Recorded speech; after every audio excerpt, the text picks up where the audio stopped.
It's on the morning here in the US. So let's talk munggo beans with spinach and moringa or malunggay leaves. So as you see, ganyan po ako maghimay ng malunggay that is fresh from the garden. Kasi pag talaga marunong mag-start ko magtanim-tanim ng mga halaman, mga langga, talagang napakamahal yung mga gulay dito, no? So lalo na itong malunggay, mahirap po ito hanapin. So while I'm doing that, I already put my bacon in the air fryer para iwas po tayo cholesterol. So yan po ang pangsagot natin later.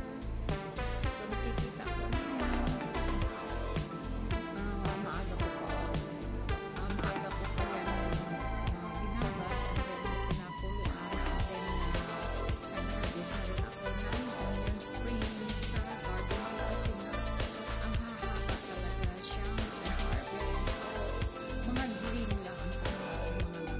And then meron po tayo ditong spinach but it's already from the market. So kailangan lang natin i-secure na linisan ulit even though kahit nalamunis.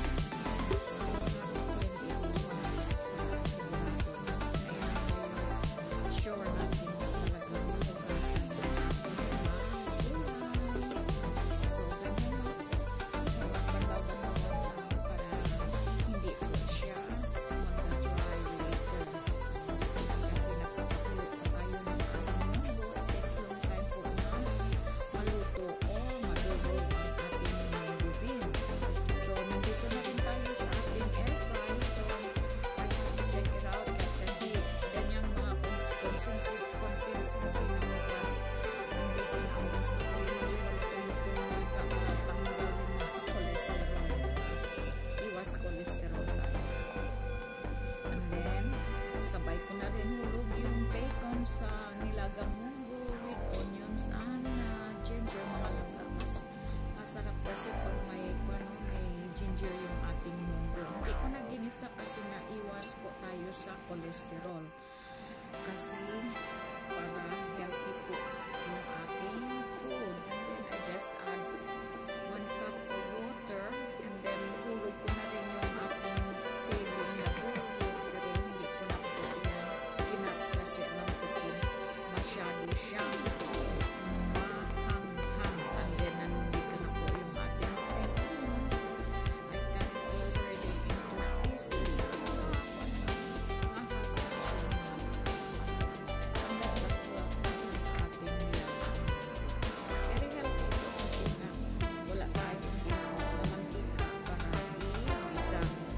So, and then, sinunod ko na rin yung spinach natin after I burn it for a while kasi mas ito yung kailangan hugasan ko natin ang ating gulay before ulit ang pan. Kasi grabe lang kailangan ito malinis na talagang sinisawa ito. So, hanggang luto na siya. It takes 2 to 3 minutes and then ihalo mo na rin yung langga ng ating malunggay kasi sandali lang din yan maluto.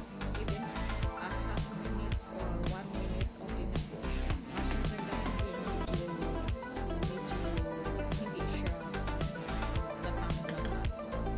So, ganyan very healthy po ang spinach, malunggay with green onions. So, ganyan na po ang ating food today. Very simple lang yung ating pagkain na lang mga langga pero more onions naman, no? Kasi more on gulay tayo ngayon. So as you can see, my rice is konti lang din, maybe half cup kasi nga mas mainam naman yung marami tayong gulay kaysa sa kanin, di ba? So yan, nakikita nyo naman mga langga, masarap talaga yung sabaw ng munggo with spinach ang malunggay. It's very healthy food, kaya ano pang hinihintay nyo? Luto na rin tayo. Thank you guys for watching.